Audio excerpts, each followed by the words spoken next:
Hello friends, welcome my YouTube channel AC study classes. AC study classes में आप सभी का बहुत बहुत स्वागत है। तो फ्रेंड्स, आज हम इस वीडियो में आपको हिंदी साहित्य एवं व्याकरण के मोस्ट इम्पोर्टेंट क्वेश्चन करवाएंगे, जो आपके एग्ज़ाम के लिए बहुत ही यूजफुल होगा। वीडियो के अंत में अगर आपको वीडियो अच्छा लगे तो प्लीज़ लाइक ज़रूर कर दीजिए, और आपसे रिक्वेस्ट है कि आप लोग अगर हमारे चैनल पर नए हैं तो चैनल को सब्सक्राइब भी कर लीजिए। तो इसमें क्वेश्चन दिया गया है कि भारतेंदु कालीन किस उपन्यास में आधुनिकता की शुरुआत मानी जाती है। भारतेंदु कालीन किस उपन्यास में आधुनिकता की शुरुआत मानी जाती है। ए ऑप्शन है रानीखेत की कहानी, परीक्षा गुरु, 100 अजान एक सुजान, या फिर चंद्रकांता। तो इसका जो राइट आंसर होगा वो हो जाएगा परीक्षा गुरु। जो भारतेंदु कालीन परीक्षा गुरु उपन्यास में, ये जो परीक्षा गुरु उपन्यास है ये किसके द्वारा लिखा गया है? लाला श्रीनिवास दास।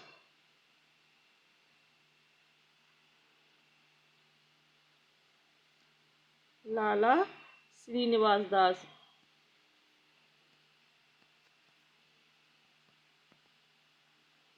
परीक्षा गुरु उपन्यास जो है वो किसके द्वारा? लाला श्रीनिवास दास के द्वारा। अगर इसका सन पूछा जाए तो ये है 1882 में। 1882 में। तो इस परीक्षा गुरु उपन्यास से आधुनिकता की शुरुआत मानी जाती है। अगला क्वेश्चन है, अगर इनकी ऑप्शन की बात की जाए, जो रानी केतकी की कहानी है, पहला ऑप्शन है जो रानी केतकी की कहानी, ये किसकी रचना है? ये उदयभान चरित, यानी ये रानी केतकी की कहानी ईसा अल्लाह खां के द्वारा लिखी गई है, और इसका एक दूसरा नाम है उदयभान चरित। रानी केतकी की कहानी का दूसरा नाम क्या है?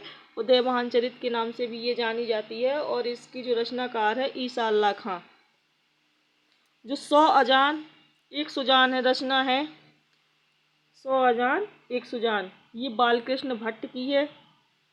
और जो चंद्रकांता है ये देवकी नंदन खत्री। देवकी नंदन खत्री। तो इसका राइट आंसर क्या हो जाएगा? परीक्षा गुरु। बी ऑप्शन इसका सही हो जाएगा। अगला क्वेश्चन है कि दृक उर्झत टूटत कुटुम्ब जुरत चतुर चित प्रीति, यह कथन किसका है? बिहारी का, तुलसी का, जायसी का, या कबीरदास का? तो इसका राइट आंसर क्या हो जाएगा? इसमें ए ऑप्शन सही हो जाएगा। ये कथन है बिहारी का। दृक उर्झत टूटत कुटुम्ब जुरत चतुर चित प्रीति, यह कथन किसका है? बिहारी लाल का। अगला क्वेश्चन है कि इनमें से कौन सा कवि रीति मुक्त कवि नहीं है? कौन सा कवि है जो रीति मुक्त नहीं है? बताना है, घनानंद, आलम, बोधा, या फिर बिहारी। तो इसका राइट आंसर क्या हो जाएगा? बिहारी। जो बिहारी है ये रीति मुक्त कवि नहीं है, बल्कि ये कैसे कवि है? रीति सिद्ध काव्यधारा की कवि है ये।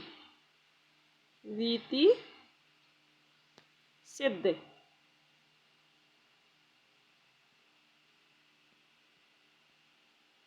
ये कैसे हैं? रीति सिद्ध काव्यधारा की कवि है। जबकि जी घनानंद, आलम और बोधा, ये तीनों कैसे हैं? ये तीनों रीति मुक्त कवि हैं, लेकिन जो बिहारी हैं ये कैसे हैं? रीति सिद्ध काव्यधारा के। अगला क्वेश्चन है कि घनानंद किस वर्ग के कवि हैं?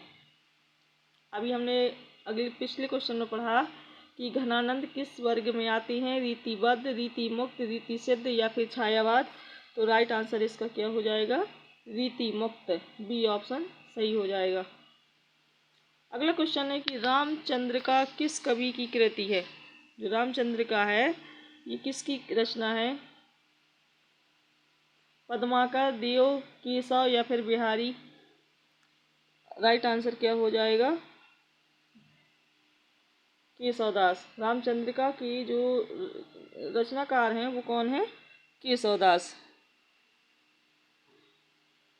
अगला क्वेश्चन है कि बिहारी किस धारा के कवि है। ये क्वेश्चन रिपीट हो गया है। बिहारी किस धारा के कवि है,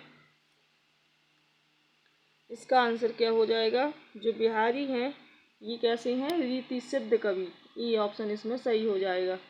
अगला क्वेश्चन है कि गोस्वामी जी के पिता का नाम क्या था। गोस्वामी जी के पिता का नाम क्या था। गंगाराम, आत्माराम, देवतादीन या इनमें से कोई नहीं। इसका आंसर क्या हो जाएगा, आत्माराम, यानी इसमें बी ऑप्शन सही हो जाएगा। इनकी जो पिता का नाम था गोस्वामी, यानी इनकी तुलसीदास का नाम दिया गया है कि पिता का नाम क्या था, आत्माराम। अगर इनकी माता का नाम देखा जाए तो इनकी माता का नाम क्या था, तुलसी। गोस्वामी तुलसीदास की माता का नाम क्या था, तुलसी। और इनकी जो पत्नी थी तुलसीदास की, तो इनकी पत्नी का नाम क्या था, पत्नी का नाम था रत्नावली। क्या था, रत्नावली।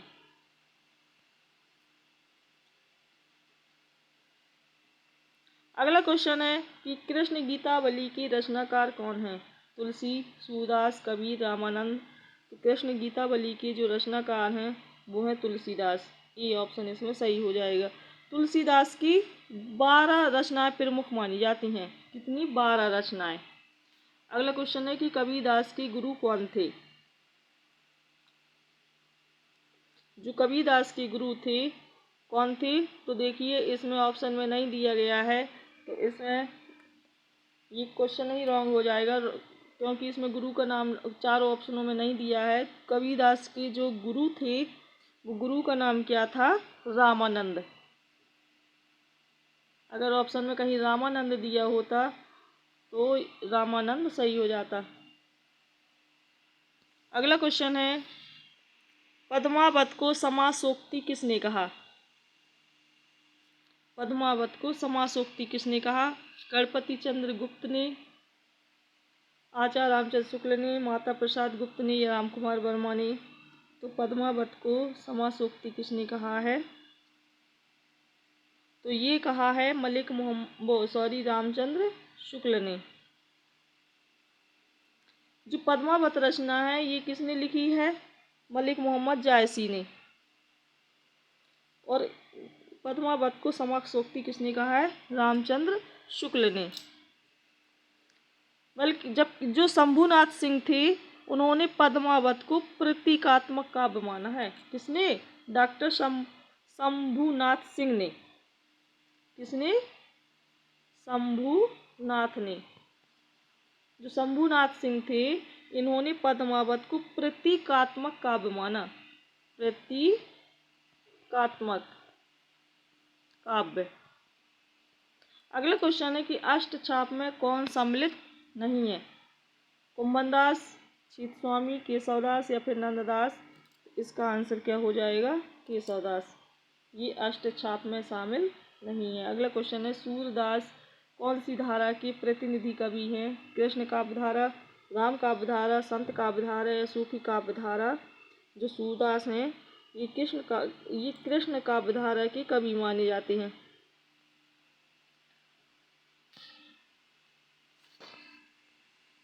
अगला क्वेश्चन है सूरदास किसके शिष्य थे।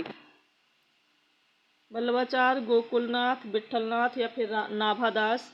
जो सूरदास थे ये किसके शिष्य थे बताना है। ये थे वल्लभाचार्य के शिष्य। ये ऑप्शन इसमें सही हो जाएगा। अष्टछाप के प्रमुख कवि थे और किसके, वल्लभाचार्य के ये शिष्य थे।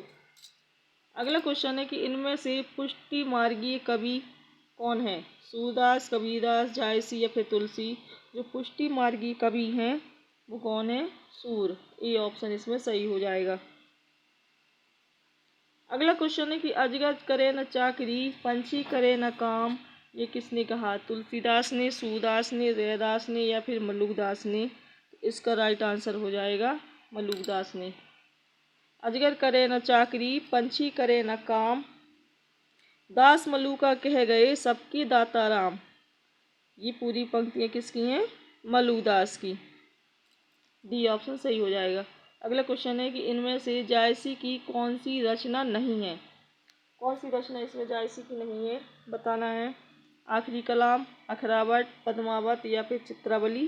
तो आंसर क्या हो जाएगा, चित्रावली, क्योंकि जो चित्रावली रचना है ये किसकी रचना है, उस्मान की। सूफी कवि थे उस्मान, तो ये उस्मान की रचना है चित्रावली। जबकि आखिरी कलाम, अखरावट, पद्मावत ये सभी किसकी रचना है, मलिक मोहम्मद जायसी की। अगला क्वेश्चन है कि कुतुबन के गुरु कौन थे। दादू, शेख सलीम, शेख बुरहान या फिर सुंदरदास। जो कुतुबन के गुरु थे वो कौन थे, शेख बुरहान। जो शेख बुरहान थे ये चिश्ती वंश के थे। कहाँ के, चिश्ती वंश के।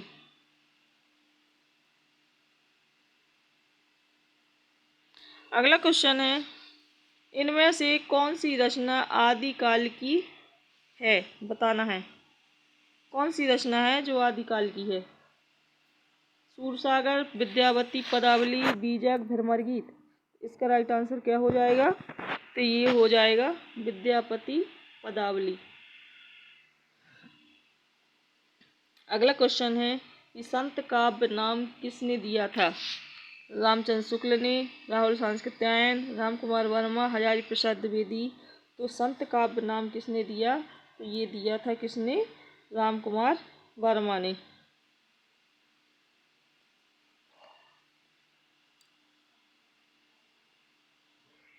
आचार्य रामचंद्र शुक्ल ने ज्ञानाश्री शाखा नाम दिया था। जो राहुल सांकृत्यायन थे। अगला क्वेश्चन है मसी कागज छुओ नहीं, कलम गयो नहीं हाथ। ये किसके विषय में कहा गया, नानक, रैदास, कबीर या फिर दादू। इसका राइट आंसर क्या हो जाएगा, कबीरदास जी।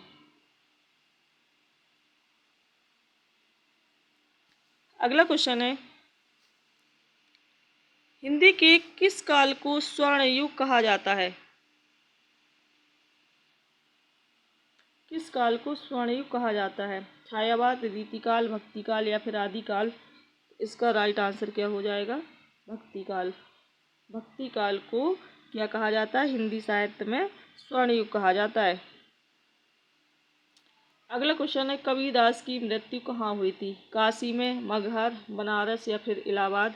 जो कबीरदास जी की मृत्यु कहाँ हुई थी, तो जो कबीरदास जी थे ये भक्ति काल की निर्गुण काव्य धारा की ज्ञानाश्री शाखा के एक संत कवि थे।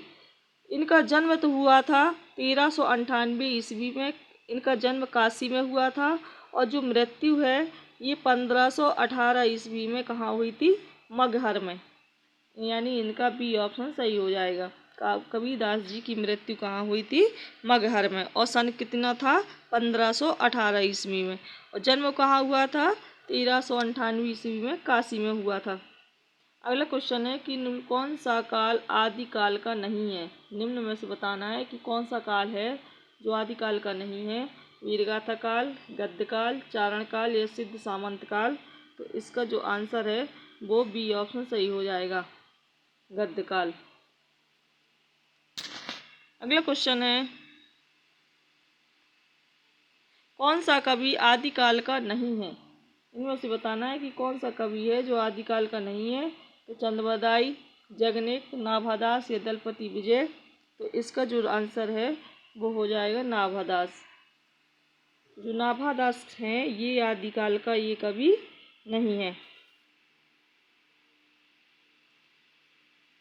अगला क्वेश्चन है हिंदी का प्रथम महाकाव्य किस रचना को माना जाता है। कामायनी, साकेत, रामचरितमानस या पृथ्वीराज रासो। तो हिंदी का जो प्रथम महाकाव्य है ये किस रचना को माना जाता है, तो ये पृथ्वीराज रासो को माना जाता है। और जो पृथ्वीराज रासो है ये किसकी रचना है, जो पृथ्वीराज रासो है ये किसकी, तो ये चंद्रबरदाई की। कौन है इसकी रचनाकार, चंद्रबरदाई। अगला क्वेश्चन है कि अर्ध कथानक किस विधा की रचना है? जीवनी, उपन्यास, आत्मकथा या फिर नाटक? इसका आंसर क्या हो जाएगा? C option. आद्य कथानक क्या है? आत्मकथा है। आद्य कथानक क्या है? आत्मकथा। और ये किसके द्वारा रचित है? तो ये बनारसी दास जैन के द्वारा। बनारसी दास जैन के द्वारा। अगला क्वेश्चन है कि लक्ष्मीपुरा किस विधा की रचना है? जो लक्ष्मीपुरा है बताना है यात्रावृत्त, निबंध, रिपोर्टाज या फिर डायरी? इसका आंसर क्या हो जाएगा? ये हो जाएगा रिपोर्टाज।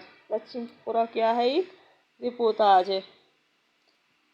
जो रिपोर्टाज शब्द है यह एक फ्रांसीसी शब्द है, फ्रांसीसी भाषा का, और इसे गद्य रचना में रिपोर्टाज कहते हैं।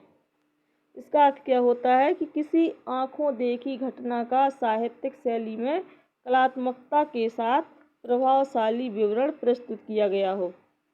जो लक्ष्मीपुरा है और ये किसकी रचना है? किस जो ये रिपोर्टाज विधा है, लेकिन ये किसकी रचना है, किसके द्वारा लिखी गई है लक्ष्मीपुरा? तो ये शिवदान सिंह चौहान के द्वारा लिखी गई। किसके द्वारा? शिवदान सिंह चौहान। अगला क्वेश्चन है कि 84 वैष्णवों की वार्ता का संबंध किस संप्रदाय से है? सखी संप्रदाय, रामानुज संप्रदाय, श्री संप्रदाय या फिर वल्लभ संप्रदाय? तो 84 वैष्णवों की जो वार्ता का संबंध है ये बताना है किससे है। इसका आंसर हो जाएगा वल्लभ संप्रदाय से, यानी इसमें डी ऑप्शन सही हो जाएगा। तो गाइस ये हिंदी साहित्य और व्याकरण के मोस्ट इम्पोर्टेंट क्वेश्चन थे। अगर आपको ये वीडियो अच्छा लगा हो तो फिर से प्लीज़ लाइक ज़रूर कर दीजिए, और आप हमारे चैनल पर नए हैं तो चैनल को सब्सक्राइब कर लीजिए।